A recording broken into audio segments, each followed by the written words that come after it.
한자이야기 낱말이야기 488번째 시간입니다. 이 시간 요즘 말이 많이 되고 있는 백신 접종 가지고 좀 말이 많죠. 백신이 지금 확보가 되느니 안 되느니. 백신 접종이라는 말을 한번 살펴보겠습니다. 이 시간은 사실은 한자 공부 시간이거든요. 그런데 외국말을 오늘은 이번 시간에 안에서 특별히 간단하게 그것도 살펴보겠습니다. 요즘 이제 코로나19라고 하죠. 코로나19. 이것도 모르는 사람은 또 몰라요. 아는 사람은 알지만은 이게 원래 이름은 이제 막 이렇게 됩니다. 영어로 코로나 바이러스 디지즈 2019 2019년에 이게 발견됐죠. 지금 2021년입니다. 그래서 19년이 19가 들어갔다. 그래서 이걸 여기서 코로나 바이러스하고 요 뒤를 합치고 해서 코비드 19 영어로는 그렇게 하고 우리는 코로나 19로 하지 않고 일반적으로 코로나 19라고 한다. 이렇게 됐죠. 자, 그래서 이제 백신과 접종, 백신은 영어 말이죠. 얼핏 생각하면 꼭 한자말 읽기도 한데 백신은 외래어죠. 그리고 백신을 또 뭐 옛날에 또 어떤 사람들은 왁진이라고도 했어요. 왁진. 간단하게 한번 보겠습니다. 자, 우선에 주가 되는 접종. 접종이 무슨 말이냐? 접종. 네. 뭐 알듯 말듯 한데 또 따지고 놀면 아 그렇구나 이런 것도 있습니다. 접할 접입니다. 붙인다 이렇게 되겠죠. 접한다. 그리고 종은 씨를 얘기해요. 씨를 접한다, 접속시킨다 그러겠죠. 뭔가 이렇게 주사 바늘로 해가지고 넣는다 뭐 이렇게 되겠습니다. 접한다는 것은 보면 뭔가 접하는 것은 가장 쉬운 게 손으로 접하는 수가 있죠. 이 친구 이렇게 때릴 수도 있고. 그래서 손 숫자 들어갑니다. 제방변이다. 이제 오른쪽에 있는 글자가 이제 첩이에요. 뭐 요즘 이런 말 잘 안 씁니다만 어쨌든 글자가 있습니다. 한번 볼까요? 이 글자는 위에는 설립자에다가 여자 여지요. 그렇지만 원래는 이 설립자 여자지만 원래는 이게 매울 신자예요. 그렇죠? 매울 신자가 상당히 중요한 글자예요. 제가 한자 공부를 해보니까 굉장히 중요한 글자예요. 어쨌든 매울 신자가 이게 좀 생략이 돼가지고 설립자로 많이 나타난다. 다른 글자하고 붙을 때는. 그래서 이런데 이 매울 신자는 왜 그러냐 하면 이게 매울 신자예요. 옛날 글자예요. 옛날 그림 글자예요. 이것은 손잡이가 있는 긴 침을 얘기합니다. 막 칼 비슷한 역할을 하기도 하고 찌르기도 하고 베기도 할 수 있겠죠. 쓴다든지. 주된 역할은 한자에서 주된 역할은 포로로 잡은 사람들에게 이렇게 문신을 이렇게 새기는 도구예요. 문신을 새기면 도망을 못 가죠. 네, 그래서 자기의 소유를 하기 위해서 문신을 새기는 도구다. 그래서 이 첩이란 글자는 여기에는 여자를 뜻해요. 위에 부분이 이 글자예요. 네, 그래서 포로로 잡은 남자 여자 다 마찬가지겠죠. 남자는 이제 종으로 부리고 여자는 또 여종으로도 부리고 또 경우에 따라서는 첩으로도 하고 이렇게 했다. 그래서 이 글자가 됐다. 이렇게 되겠죠. 자, 그러면 왜 이 글자가 합쳐서 접한다고 되냐? 글쎄요. 막 여러 가지 생각을 할 수 있겠죠. 손님이 오면 나가서 이렇게 손님 안내하라 할 수도 있고 막 가까이에서 어쨌든 접한다. 이렇게 보면 되겠습니다. 씨는 종이에요. 씨 종이다. 벼화와 무거울 중으로 되어 있는데 이것은 벼화이므로 일반적으로 곡식의 대표가 되는 벽시를 얘기할 수 있다. 이렇게 되겠죠. 벽시. 자, 이것이 왜 벽시냐? 자, 벼에서 나락에서 보면 가장 무거운 게 무거울 중자예요. 그게 씨가 되죠. 그렇죠? 나락에 보면 그래도 알맹이가 제대로 있는 것이 그것이 이제 씨가 되는 것이에요. 이 벼가 이렇게 안이 이렇게 여물지 않으면 가볍죠. 그것은 씨로서 역할을 못 합니다. 무겁게 알차게 차 있어야 된다. 그것이 씨가 된다. 이렇게 되겠죠. 근데 이 무거울 중자도 상당히 중요한 글자예요. 옛날 글자는 이렇게 되어 있어요. 사람이 짐입니다. 사람이 짐을 이렇게 짊어지고 있는 모양이다. 그러니까 무겁겠죠. 근데 이것이 조금 이제 이렇게 변했어요. 이게 이제 짐보따리거든요. 이게 짐보따리입니다. 짐보따리인데 사람이 여기 있죠. 사람이 있습니다. 그리고 아래는 흑토자 모양이 있어요. 사람인과 이 짐보따리는 이거 동역동자를 짐이라고 합니다. 중국 사람들은 아직도 이걸 짐과 관련된 글자를 씁니다. 우리는 동쪽이란 말로 많이 쓰지만 어쨌든 사람이 짐을 짊어졌는데 아래에는 뭔가 무거운 추를 달았다. 뭐 추를 가지고 사람이 이제 무게를 잰다고 볼 수도 있고 뭐 여러 가지 있겠습니다. 모양이 이제 이렇게 됐다. 이렇게 되죠.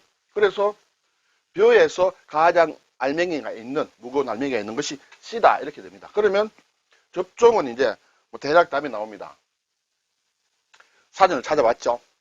병의 예방 치료 등을 위해 병원균이나 항체 따위를 사람이나 동물의 몸에 주입한다. 그렇죠? 주입하는 거. 주입하는 거, 주사, 이렇게 볼 수 있죠. 주사할 때 이 주자 씁니다. 물을 댄다. 물 댈 주예요. 네. 자, 그래, 이제 이것은 우리가 다 아는 것인데, 접종은, 근데 한자로 따지고 보면, 왜 접이라냐, 종이라냐. 제가 앞에 글자를 설명했기 때문에, 대략 아시겠죠. 종을 붙인다는 것이죠. 종. 결국은 씨앗을 심는다는 것이에요. 그렇죠? 씨앗을 넣는다. 이것은 우리가 보면 접목을 한다. 나무를 접을 붙이는 걸 접목을 한다. 그렇죠? 그래서 이것은 서로 다른 것을 합쳐서 잘 조화시키는 걸 접목시킨다. 이래요. 그래서 이것이 또 말이 발전해서 외래 문화를 접목시킨다. 이런 것으로도 씁니다. 어쨌든 여기에서 이제 의학용어로 접종이라는 것을 쓰고 있다. 이렇게 되죠. 접종하면 이제 생각나는 게 종두법이 생각나죠. 종두. 여기서 종은 종두라고 할 때는 천연두 예방하기 위하여 사람 몸에 우두를 접종하는 것이다. 했으므로 종두라는 것의 종은 접종을 줄인 말이 되겠죠. 자, 두는 이제 뭐냐? 우두를 얘기한다. 우두는 소자죠. 그렇죠? 천연두를 예방하기 위하여 소에서 뽑은 면역 물질을 우두라 한다. 종두, 우두의 두자는 뭐냐? 천연두두예요. 마마님 할 때. 옛날에는 천연두가 워낙 무서워서 겁을 내서 마마님 불렀습니다. 어쨌든 마마두, 천연두두라고 한다. 여기에서 두는 보면 왜 이것을 두라고 하느냐. 이게 병도를 기다려기죠. 그렇죠? 병과 관련된 글자 이걸 다 씁니다. 안에 들어가는 것이 뭐냐. 콩두자예요. 콩이다. 천연두가 걸리면 콩알 같은 그런 이렇게 염증이 생기고 나중에 또 흔적이 남는다든지 그렇죠. 글자는 참 기가 막히게 잘 만들었습니다. 어쨌든 그래서 이렇게 콩두자를 써서 병을 나타내는 천연두두다. 그렇게 되면 이제 종두라는 것은 천연두균을 접종시키는 것이다. 이렇게 되겠습니다. 천연두, 이게 종두법과 관련되면 우리나라에는 지석영 선생이 이제 처음으로 들여왔죠. 그것은 이제 종두법을 했습니다. 그렇죠? 이 천연두 예방하기 위한 종두법은 우두도 있고 인두도 있다는 것이죠. 우두는 소에게 생긴 천연두의 균을 가지고 사람에게 접종하는 것이죠. 근데 인두법은 천연두 걸린 사람의 고름이라든지 그것을 가지고 사람에게 접종하는 것이 인두법이다. 이렇게 되겠죠. 이것은 이제 우리가 접종이란 말은 아니까 인두법은 인두접종법을 줄인 말이다. 사진은 그렇게 나와 있습니다. 근데 제게 이제 남은 마지막에 질문이 있습니다. 자, 마지막 질문은 다음으로 넘겨야 되겠네요, 뒤로. 우선 이제 백신이란 말. 예. 백신은 영어죠. 예, 백신. 우리가 일반적으로 백신 지금 두 가지로 씁니다. 의학의 백신과 컴퓨터 바이러스와 관련된 백신. 첫째, 여러 가지 전염병의 병원균으로 만든 세균성 제제, 세균성 약제를 통틀어 이런 것이 백신이다. 그리고 두 번째는 컴퓨터에서 바이러스를 찾아내고 손상된 디스크를 복구하는 프로그램이 백신이다. 이렇게 되겠죠. 그리고 이제 또 일반 가장 기본적인 것은 이 우두법을 발견한 제너. 그렇죠. 제너가 우두법을 발견했죠.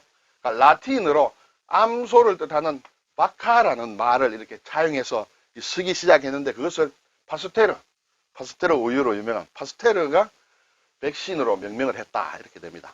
우리는 이렇게 이제 백신이라는 말을 쓰는데 그럼 중국은 어떻게 쓰는가 찾아봤죠. 역묘라고 씁니다. 역은 이렇게 역병을 얘기하죠. 역병인데 묘는 이렇게 모를 얘기합니다. 그 농사 지을 때 쓰는 모, 그렇죠. 모묘지요. 그래서 병에 아주 모가 되는 아주 씨앗이 되는 것이다. 그래서 역묘라고 쓴다. 그러면 일본은 이제 왁친이라고 씁니다. 왁친. 왜 일본은 왁친이라고 썼냐? 일본 사람들은 이 낱말을 독일 말에서 번역을 했다. 독일 말에서 번역해서 왁친을 한다. 그래서 세 나라가 백신에 대해서 조금 낱말이 다르다. 이렇게 되겠죠. 제가 보건 데는 우리말이 가장 세련된 것입니다. 우리식의 백신 표현이. 네. 자, 마지막 남는 의문이 뭐냐면 천연두라는 게 도대체 왜 천연두라고 하느냐. 두는 알겠어요. 마마님이 생겼으니까. 근데 왜 천연두라고 했느냐. 도대체 이 천연두라고 누가 만들었고 언제부터 쓰기 시작했고 뜻은 무엇이냐. 천연두. 어쨌든 누가 만들었어요.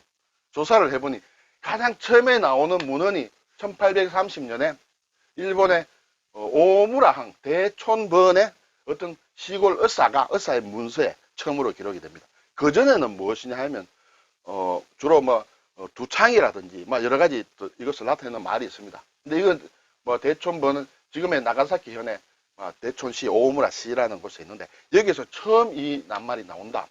그래서 우리나라는 언제 나오느냐 보니까 제가 우리나라의 용례를 볼 때는 항상 조선왕조실록을 제가 검색을 그거밖에 할 수가 없어서 그걸 줄 압니다만 1899년 벌써 60년 70년 지난 시점이죠. 그때 딱 한 번 나옵니다. 조선왕조실록 본문에 이 천년두라는 표현으로 그 이외에도 천년두 표현이 굉장히 많겠죠. 대부분 두창이라는 그런 것으로 나옵니다. 자, 이제 언제 나왔는지 누가 만들었는지는 알았는데 도대체 이 천년두의 뜻이 왜 천년이라고 했느냐. 그래서 막 조사를 했어요. 조사하니까 지금 현재 확실하지는 않습니다만 거의 제가 95% 이상 확신을 가지는 게 자연유행됐다 이렇게 해서 어디서 오는지 모르겠죠. 옛날 사람들은. 그래서 뭔가 어느 날 갑자기 이게 생겼다. 자연이라는 것이 천년이지 않습니까? 그래서 천년 유행됐다. 왜 이렇게 생각을 하느냐 하면 이 자료를 제가 조사를 하면서 보니까 천년두에 대한 정의는 나와 있지 않습니다만 왜 천년두라고 했는지 정의는 나와 있지 않습니다만 이 말을 쓰면서 자연 유행됐기 때문에 이렇게 얘기했다라는 그런 뉘앙스 내지는 그 어떤 표현을 제가 봤습니다. 그래서 이것은 천년두라고 얘기한 것은 자연적으로 뭔가 어디서 왔는지 모르게 발생한 것이기 때문에 천년두라고 했지 않겠느냐 이렇게 생각을 하고 있습니다. 네. 자, 오늘 백신 접종, 백신 그렇죠. 접종, 종두, 인두, 우두, 천년두 숫자가 많이 나왔습니다. 빨리 백신이 우리도 접종할 수 있었으면 좋겠습니다. 수고하셨습니다.